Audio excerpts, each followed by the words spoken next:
Right, Andy XL back again with another NFXL podcast. Again, continuing to look at the fantasy world for week one. I'm going to have a look at the remainder of the positions I didn't cover in my first section on this. Um, so, what we'll look at here is tight ends, DSTs, and never forget the kickers. Never forget them. They might not win you many, but they might lose you one by not getting any points. So we'll have a look at who the ones to start, or who may be more risky options. And let's start with tight ends, where I think the best one or the most reliable one, certainly to start in week one, is David Njoku of the Cleveland Browns. Now, you're not going to get many Cleveland Browns put up as the best fantasy starters, but Njoku comes up against the Bengals pass defense. The defense for that element of the pass, their defense for the Bengals, has been their Achilles heel for as long as I can remember now. And last season, they were the team that allowed most fantasy points to tight ends. And Joku was one of the tight ends that benefited from that, with 10 receptions for 76 yards and a touchdown in the first meeting, and a further 8 catches for 66 yards without a score in the second game. So this could be another good week for Njoku in fantasy terms. And if you've got him on your roster, this is probably going to be one of, if not the best weeks to start him. I certainly will be. Next up, Kyle Pitts of the Atlanta Falcons. In the two games between the Falcons and Bucks last season, Pitts had 7 catches for 88 yards in week 5 and 4 catches for 91 yards and a pair of touchdowns in week 8. So both of those would have been pretty good. So it could be another well worth starting at tight end in week 1 with a reasonable chance of getting 10 points or more from him. And he's one that I've got to make a decision on because I've got 3 or 4 players that are in I should start them, but I can't start them all. So Pitts is if I can get him in, I'm going to get him in this week. Next up, Hunter Henry, who I don't own, so nothing for me to worry about here. But he's another veteran tight end like Njoku who gets a matchup against a tight end friendly team. The Raiders were the third best team for a fantasy tight end to play against in 2024. Henry had 5 games where he scored double digits in half PPR leagues last season. So if you're struggling for a starting tight end in week 1 and you've got Henry, he could be your best option. Worth to look at. Similarly with Dalton Schultz of the Houston Texans, they meet the Rams in week 1, who were the 4th best team to play against for fantasy tight ends in 2024. In what is likely to be a high scoring pass dominated game, this could be a rare week where starting Schultz is a viable fantasy option. Having said that, he had just two double-digit fantasy scores last season. So really, this is the only option if you have no other options to look at on your roster. But Schultz could be one to do a bit better than people expect. Now, here's a real flyer. The last one, Aronde Gatson, the rookie from the LA Chargers, is a real long shot to succeed in game, particularly early in week 1, as the Chargers' 5th-round draft pick is likely to start the season buried behind veterans Ty Conklin and Will Disley on the Chargers depth chart at tight end. The Chargers have the Chiefs in week 1. Now, surprisingly, no team gave up more yardage to tight ends last season than KC, but in typical KC style, they did not let tight ends score on them much, only allowing 5 touchdowns all season to opposing tight ends. And it's as a potential red zone secret weapon that Gadsden might be a shrewd pick in fantasy, despite those stats. Neither Conklin nor Disley have recorded more than 4 touchdowns in an NFL season, but Gadsden scored 14 touchdowns in his 28 games as a starter for Syracuse. So, as a purely receiving tight end, he has great height and arm length to make him a real red zone threat if the Chiefs are looking the other way at Conklin or Disley. So they're the ones that I might look to start in terms of Njoku and Pitts. Henry and Schultz, if you haven't got anything better, they're not bad options to look at. And Gadsden could be a real flyer if you've just got nothing else, nothing at tight end. Take a punt on Gadsden, it could pay off. Right, here's the ones I'm sort of saying are potentially riskier options. Now, the first one isn't risky because it's Brock Bowers of the Las Vegas Raiders. Now, I love Bowers and would actually not start him. You would never actually not start him in fantasy. But this is a week where he may struggle to be one of the very top scoring fantasy tight ends. He's going to be trying to build a rapport with his new quarterback, Geno Smith, and will also be coming up against a revamped Patriots defense who will be looking at Bowers as the main receiving threat the Raiders have. He may well still get a double-digit score, but north of 15 would surprise me. Next up, Travis Kelce of the Kansas City Chiefs. Now, if you ignore the fact he's called Travis Kelce and all he's done, which is a bit rude, but yeah, if you just take him as what he is now, a 35-year-old tight end, it was hardly surprising that he had career lows in receiving touchdowns, yards per game, and receiving yardage for the season in 2024. That decline seems likely to continue in 2025, and a matchup with the Chargers will not help him in week one. The Chargers only allowed 2 touchdowns to opposing tight ends in the entire of last season, and were the 5th worst team for fantasy tight ends to face up to last season. Kelce faced the Chargers twice. He had 7 catches for 89 yards in week 4 and 5 catches for 45 yards in week 13. In PPR leagues, you would not have been happy with his form in one of those, but you might have been happy with the first one, but you're not with the second one. With Kelce likely to decline in 2025 and the Chiefs wide receiver core are going to get more share, you would think, I would not start Kelce in week 1. Right, let's move on. Tucker Kraft of the Green Bay Packers. Kraft benefited from the injury to Luke Musgrave to establish himself as the tight end 1 for the Packers last season. But Musgrave is back now and getting back to full fitness. That may give Kraft more of a battle for tight end targets in 2025. The Packers host the Lions in week 1, and Kraft totaled 7 catches for 75 yards and a touchdown across the 2 games from the Lions last season, which is okay. That was actually pretty good for a tight end, as the Lions were the stingiest team against opposition tight ends in the league last season. Kraft's touchdown was one of only 2 they allowed to tight ends last season. I think he's therefore going to struggle to put up a double-digit score in the season opener and could even struggle to score half a dozen fantasy points. Similarly with Jake Ferguson of the Dallas Cowboys, Ferguson gets a road trip to Philly in week 1 in the season opener. Hardly an enticing prospect as the 2 games between these squads last season, he managed to combine 7 catches for 42 yards. That tallied with the Eagles being the 3rd worst team for fantasy tight ends to face last season, and probably means Ferguson should be on your bench for week 1. He's going to be on mine. So there you are. I'm backing up what I say. Next, Zach Ertz of the Washington Commanders.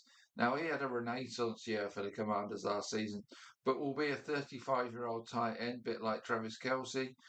And a reduction in his production has to be anticipated by fantasy owners. The Commanders face a decent pass defense and a strong pass rush from the Giants in week 1. And Ertz will also be trying to build a new relationship with Russell Wilson at quarterback. Fantasy tight ends struggled against the Giants last season, and that included Ertz, who had a respectable 4 catches for 62 yards in week 2, but a complete blowout of just a single catch for 5 yards in week 9. I don't see Ertz as a fantasy starting tight end this week. 2 others I'll mention, Noah Fant and Juwan Johnson of Seattle and New Orleans, respectively. They both matched up against teams who are in the worst 8 for fantasy tight ends to match up against last season, and also have new quarterbacks passing to them. So if you were thinking of taking a flyer on either of those, don't, is my advice. So that's the tight ends dealt with. Let's have a look at the defense and special teams now. The one I think might be the best one to start, or one of the best ones to start this week, is the Pittsburgh Steelers. Their game 1 meeting with the Jets, I'm going to predict is going to be the lowest scoring game of the week. And I also think Pittsburgh will win it. So the likes of TJ Watt, Cam Howard and co present a strong pass rush, and they have a pretty good secondary too. Allied to that, a very good run defense, and the Steelers must surely be one of the most reliable and best DST units to start in week 1 fantasy-wise. Another one I think could be good to start, the Washington Commanders. Any team lining up against that Giants O-line has the chance for sacks galore. And despite losing their lead rusher from last year in Dante Fowler, the Commanders will be after an increasingly immobile Russell Wilson all game in this one. The Commanders have improved their secondary too, and with the Giants not being a great threat on the ground either, the Washington defensive and special teams looks a reliable starting option this week. One to worry about as a defensive and special team unit are the Kansas City Chiefs. They'll start their season on the road in LA against the Chargers. In the two meetings between the teams last season, the Chiefs did limit the Chargers in terms of yardage and points, but didn't generate a turnover in either game and had 4 sacks across those 2 games. With the Chargers built to pound it on the ground this coming season and Justin Herbert having thrown just 3 picks in the remodeled Harbaugh offense last season, that could make this a tricky game for the Chiefs' defensive unit to score well in fantasy terms. So just be wary of the Chiefs if you're thinking of starting them. Right, let's move on to the kickers. I've actually got a few here. Don't neglect any aspect of it.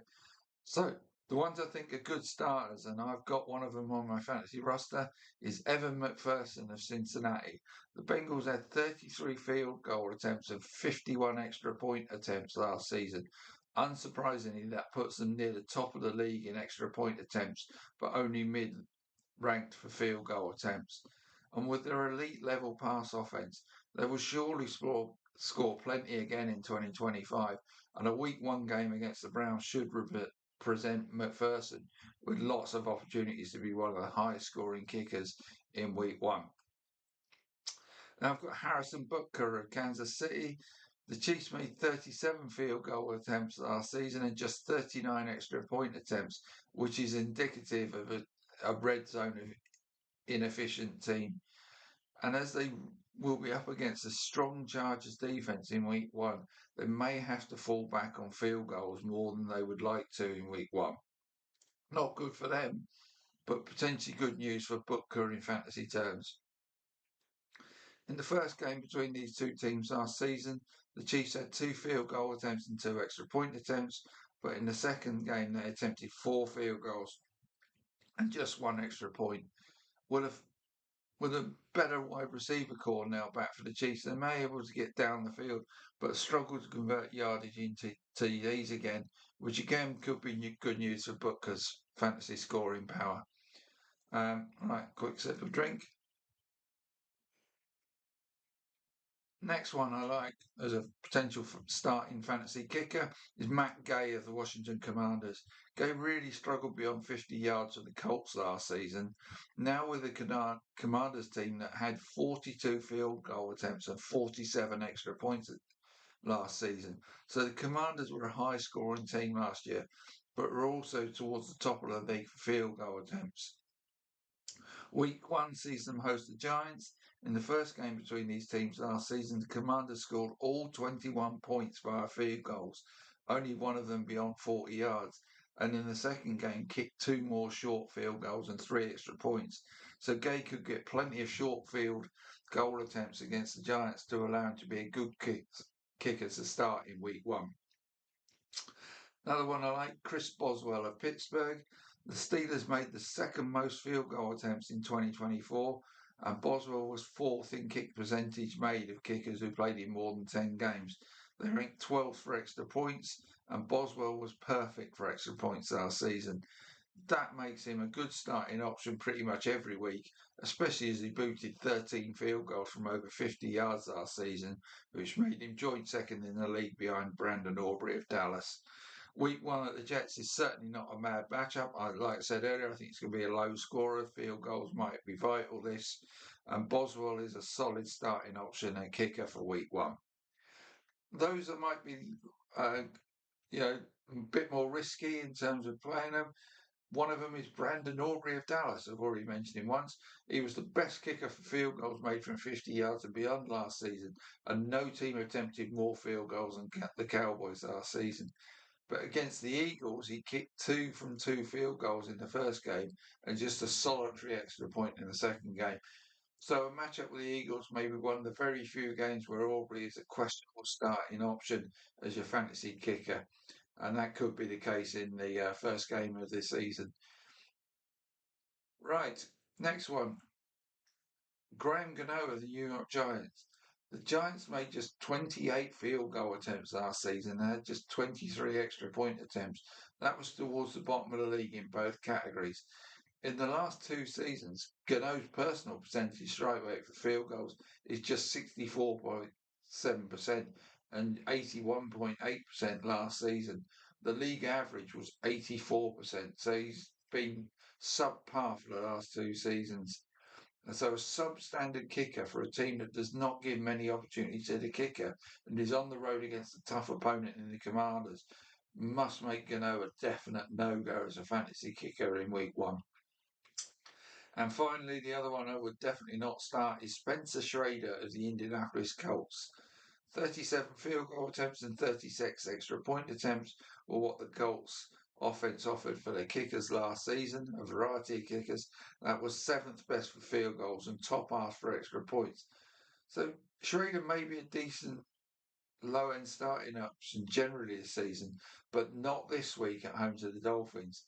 The Dolphins are a top 10 defense and may well not allow the Colts many scoring opportunities in week 1. It's not a knock on Schrader per se, who in his rookie season did not miss a kick of any sort for 3 different teams. He was 5 of 5 for field goals and 9 of 9 for extra points, but he may just not get many opportunities in this game. Having said that, his field goal percentages in college were far from great, whilst he was near perfect for extra points. One to monitor for field goal success as the season progresses then, but definitely not one for me in week 1. So that's part 2 of my look at the fantasy NFL world for week 1. Next, I'm going to come back with part 1 of my week 1 preview, which will look at the first 2 games of the season, tonight's and then the Friday night one in Brazil. So stay tuned for that. See you soon.